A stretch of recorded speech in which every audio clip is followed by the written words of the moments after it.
Hello guys, welcome to my YouTube channel. कैसे हैं आप सब? वीडियोस को देखते रहने के लिए मेरी वीडियोस को लाइक करें और चैनल को सब्सक्राइब करना ना भूलें। हेलो गाइस, आज हम करेंगे क्लास 11 की अकाउंट बुक्स का chapter accounting equation. Okay, so guys, accounting equation. So basically आपको पहले पता होना चाहिए अकाउंट कितने टाइप के होते हैं। अकाउंट हमारे 3 टाइप्स के होते हैं: personal, real, nominal. Okay, personal, real, nominal. और आई होप आपको इन सभी का रूल भी पता हो। ठीक है, हम ज्यादा डिटेल में नहीं जाएंगे क्योंकि हमको भी अकाउंटिंग इक्वेशन समझना है। ठीक है भाई, तो सम पॉइंट्स हम अभी कुछ इंपॉर्टेंट पॉइंट्स पढ़ लेते हैं ताकि हमें क्वेश्चंस को सॉल्व करने में इजी हो। Okay, so first of all chapter का नेम ही समझ लो कि भाई इसका मतलब क्या है। अकाउंटिंग इक्वेशन क्या होती है? An accounting equation is a formula of accounting which shows that the assets of a business are always equal to the total of capital and liabilities। तो ये अकाउंटिंग इक्वेशन एक फॉर्मूला होता है accounting का, जो कि शो करता है जो हमारे बिजनेस की एसेट्स होती है वो उनका total equals to capital plus liability होता है। ठीक है, बस इतना शो करता है। बैलेंस शीट आप सभी को पता होगी। ठीक है, बैलेंस शीट में एक साइड एसेट्स होती है, एक साइड कैपिटल लाइबिलिटीज होती है। तो जो एसेट्स का अमाउंट होता है वो equal to capital plus liability के अमाउंट के इक्वल होता है। ओके, सो आइए सेकंड पॉइंट देखते हैं। Assets is equal to liability plus capital. हम इस वाले फॉर्मूले के थ्रू अपनी बैलेंस शीट को चेक करते हैं। अगर हमारी एसेट इक्वल आ गई है लाइबिलिटी प्लस कैपिटल के, देन हमारा जो क्वेश्चन है वो राइट है। ओके, तो हमारा ये फॉर्मूला मेन है। आइए थर्ड पॉइंट देखते हैं। What is debit? डेबिट क्या होता है guys? When an amount is entered on the left hand side of an account, it is a debit and the account is said to be debited। Debit side क्या होता है? Left hand side पे जब amount entered होता है उस side को हम डेबिट साइड कहते हैं एंड इस अकाउंट को हम डेबिटेड भी कहते हैं। ठीक है, क्रेडिट क्या होता है? Credit it mean right hand side. When an amount is entered on the right hand side of an account, it is a credit and the account is said to be credited। ठीक है, इस account को credit कहते हैं। तो debit क्या होता है?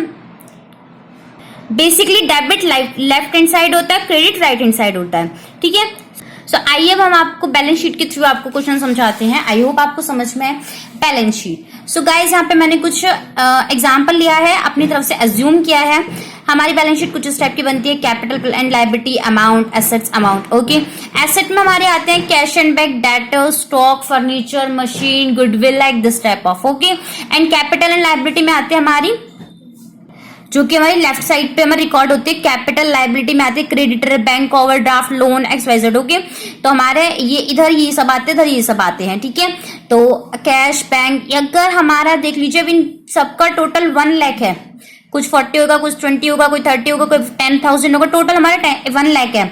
यहाँ पे भी सेम यही है। कैपिटल हमारी 60 है, लाइबिलिटी हमारी क्रेडिटर, बैंक, ओवरड्राफ्ट को मिला के 20 होगा, या फिर हमारा 10-30 होगा, 30-10 होगा, कुछ भी होगा, देन हमारी इक्वल होगा 40। ठीक है, हमारी लाइबिलिटीज होगी 40,000, कैपिटल हमने लगाई थी 60,000, तो हमारी 1 लाख। तभी तो क्वेश्चन हमारा एग्जाम्पल सही है क्योंकि दोनों की साइड्स इक्वल है। 1 lakh equal to 1 lakh. So आइए हम आपको थ्योरेटिकल बेस से समझा देते हैं।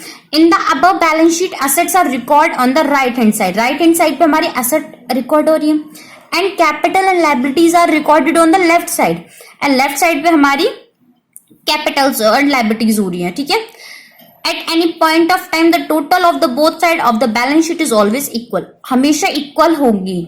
ठीक है, the above position can be express in the form of accounting equation. So आपके सामने कुछ मैं फॉर्मुलेज लाई हूं, देख लीजिए। Asset is equals to liability plus capital, इस वाले के अकॉर्डिंग देख लीजिए। इस क्वेश्चन को हम अगर सॉल्व करते हैं, बैलेंस शीट को चेक करते हैं तो कैसे करते हैं? एसेट हमारी होंगे 1 लाख, लाइबिलिटी हमारी 40,000, कैपिटल हमारी 60,000। ठीक है, अगर हम इसको ऐसे भी चेक कर सकते हैं, हमारी लाइबिलिटीज हो गई, एसेट हो गई minus liabilities is equals to asset minus capital. ठीक है, और एक होगा हमारे पास capital is equals to asset minus liability. ठीक है, टोटल में से लाइबिलिटी माइनस कर देंगे, कैपिटल आ जाएगी। टोटल एसेट्स में से कैपिटल माइनस करेंगे, लाइबिलिटी आ जाएगी। और एसेट को अगर हमें निकालना है तो लाइबिलिटी प्लस कैपिटल को कर देंगे total. Okay, I hope it's clear. So आइए अब हम अपने मेन टॉपिक पे आते हैं जो कि हमें क्वेश्चन सॉल्व करने में काफी हद तक हेल्प करेगा। Effect of transaction on accounting equation. Okay guys, so हमारी ट्रांजैक्शन इसमें फर्स्ट देख लीजिए। अगर कोई भी पर्सन अपने बिजनेस स्टार्ट करता है तो फर्स्ट ऑफ ऑल वो एक कैपिटल इंट्रोड्यूस ही करेगा। ठीक है, कभी भी कोई पर्सन बिजनेस स्टार्ट करेगा तो बिजनेस स्टार्ट करने के लिए कुछ पैसे की तो जरूरत होती है ना, तो वही करेगा बस। तो अगर ट्रांजैक्शन आ गई गोपाल स्टार्टेड बिजनेस, हमने यहाँ पे एक एग्जांपल लिया है, हर ट्रांजैक्शन में आपकी जो डाउट्स है आई होप क्लियर हो।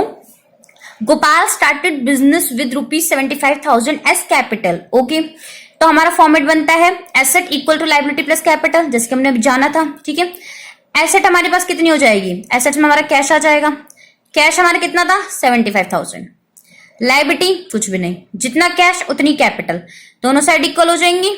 ओके, देन हमारा सेकंड देख लीजिए, यहाँ पे खत्म, दोनों साइड इक्वल आनी चाहिए हर ट्रांजैक्शन में, ये बात हमें ध्यान रखनी होगी। ठीक है, ट्रांजैक्शन सेकंड में वो करता है Gopal purchase furniture for cash, cash के थ्रू फर्नीचर खरीदता है 5,000 का। Okay, Gopal purchase furniture for cash. हम आपको क्रेडिट का भी अभी ट्रांजैक्शन करके बताएंगे जो क्या होता है, उसमें कहां पर इफेक्ट पड़ता है कहां पर नहीं। तो पहले अब कैश का देख लेते हैं हम। फर्नीचर जो परचेज करेगा, हम कुछ चीज परचेज करते हैं पैसों से, देन पैसे हमारे डिक्रीज हो जाते हैं एंड जो आइटम होता है वो इंक्रीज हो जाता है। तो सेम यही क्या है, हमने 5,000 है, 5,000 कैश में से माइनस हो जाएंगे एंड फर्नीचर बढ़ जाएगा। ठीक है, एक कॉलम फर्नीचर का, बस यहाँ पे कोई इफेक्ट नहीं पड़ेगा ना लायबिलिटी पे ना कैपिटल पे, सेम रहेगा 75,000 जीरो, 5,000 यहाँ इंक्रीज हो जाएगा माइनस हो जाएगा। Okay, I hope it's clear. Next transaction में बोला है Gopal purchase goods for cash 20,000। अब गोपाल ने भाई गुड्स भी खरीद ली कैश में 20,000 की, देन हमारा कैश डिक्रीज हो जाएगा, गुड्स इंक्रीज हो जाएंगी, फर्नीचर पे कोई इफेक्ट नहीं पड़ेगा, लायबिलिटी पे कोई नहीं पड़ेगा और कैपिटल पे कोई नहीं पड़ेगा, क्योंकि हमारे तो कैश जा रहा है और गुड्स आ रही है, इतना ही तो इफेक्ट पड़ रहा है।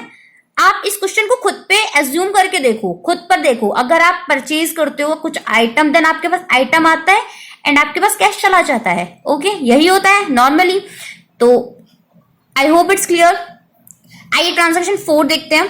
Gopal purchase goods on credit, credit it means उधार, यहां पर कैश में कोई भी कमी नहीं आई है। अब आप देख लीजिए, गोपाल ने परचेज किए गुड्स, क्रेडिट पे किया 16,000 की, तो ट्रांजैक्शन देख लीजिए।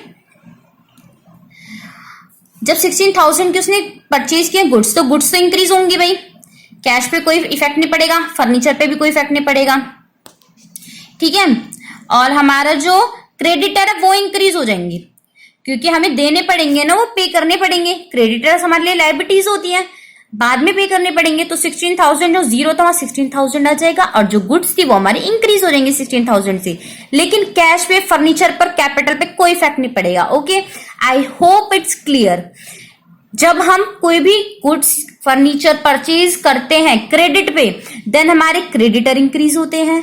अगर हम सोल्ड करते हैं क्रेडिट पे, देन हमारे डेटर्स इंक्रीज होते हैं।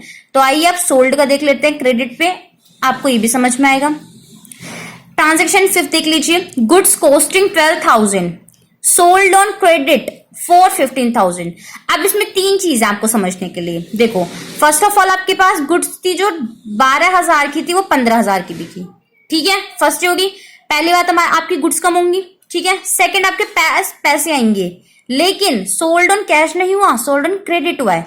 देन आपके डेटर्स बढ़ेंगे, डेटर्स कितने से बढ़ेंगे 15,000 के, क्योंकि 12,000 की थी हमने 15 में बेच दी, तो हमारे पास तो 15,000 आएंगे, 12,000 की कम होंगी, तो 3,000 का डिफरेंस कहां जाएगा, सोचो, हमारी कैपिटल में ऐड हो जाएगा। ठीक है, वो कहीं नहीं जाएगा, वो कैश में भी ऐड नहीं होगा, फर्नीचर में भी। जो हमारा लॉस और प्रॉफिट होता है वो हमारे कैपिटल में ऐड होता है। ठीक है, तो हमारा यही होगा, 15,000 हमारे डेटर्स बन जाएंगे 15,000 से, 12,000 हमारे गुड्स में से कम हो जाएंगे, 3,000 का हमें प्रॉफिट हो जाएगा जो कि कैपिटल में ऐड हो जाएगा। अगर लॉस होता तो माइनस हो जाता इजीली। ठीक है, आई hope it's clear. So transaction 6 देखते हैं हम। Paid ₹1,000 for rent. ठीक है, अब यहां पे देख लीजिए आप, रेंट का कभी भी कोई भी कॉलम नहीं बनता, रेंट की ट्रांजैक्शन यहां पर ऐसे अलग अलग फॉर्म में नहीं होती। रेंट में क्या होता है गाइस, कैश में से माइनस होगा और कैपिटल में से माइनस होगा। ठीक है, यहाँ पे बस एक चीज अलग होगी, कैपिटल में से भी माइनस होगी, क्योंकि हमें बैलेंस शीट इक्वल लानी है ना, है ना। तो अगर राइट हैंड साइड में से 1,000 जा रहा है तो लेफ्ट हैंड साइड में से भी 1,000 जाएगा। ठीक है, ये होगा। तो यहाँ पे हमारे कैपिटल में से 1,000 चले जाएंगे रेंट के, और कैश में से 1,000 चले जाएंगे। Then 49,000 plus 5,000 plus 24,000 plus 15,000 is equal to 16 plus 77,000। तो आइए अब आपको को चेक करनी है तो कैसे कर सकते हैं? वैसे तो अब हम नॉर्मली टोटल कर सकते हैं भाई 93,077 प्लस 16 93,000, ओके। बट नहीं, हमको पूरे फॉर्मेट के साथ करना पड़ेगा। तो फॉर्मेट के साथ करेंगे तो कैसे होगा? हमारे फॉर्मेट के साथ करेंगे हम पहले एसेट्स लिख देते हैं। हमारे पास एसेट्स हमने क्या क्या परचेज करी थी, कैश लिख देंगे, फर्नीचर लिख देंगे, goods, cash, furniture, goods, debtors, ठीक है। लास्ट में कितने तक बचा हमारे पास? कैश 49,000, फर्नीचर कितने की बची? 5,000, गुड्स 24,000, डेटर्स 15,000, ठीक है। लाइबिलिटी साइड ले लो, क्रेडिटर है, कैपिटल है। क्रेडिटर कितने बचे? 16 की। कैपिटल हमारे पास कितने बचे? गोपाल की कैपिटल 77, तो हमारी ये 93 की हो जाएगी, ये भी टोटल 93 है। इट मीन्स हमारे क्वेश्चन ठीक है, हमारी ट्रांजेक्शन सारी ठीक है, ओके गाइस। अगर आपको इनके प्रैक्टिकल क्वेश्चंस भी चाहिए, प्रैक्टिकल क्वेश्चंस की वीडियो भी चाहिए, तो आप मुझे कमेंट सेक्शन में कमेंट करके जरूर बताइए। एंड वीडियो को लाइक एंड चैनल को सब्सक्राइब करना ना भूलें एंड वीडियो को ज्यादा से ज्यादा शेयर कीजिए। Thank you so much guys, stay safe, stay home.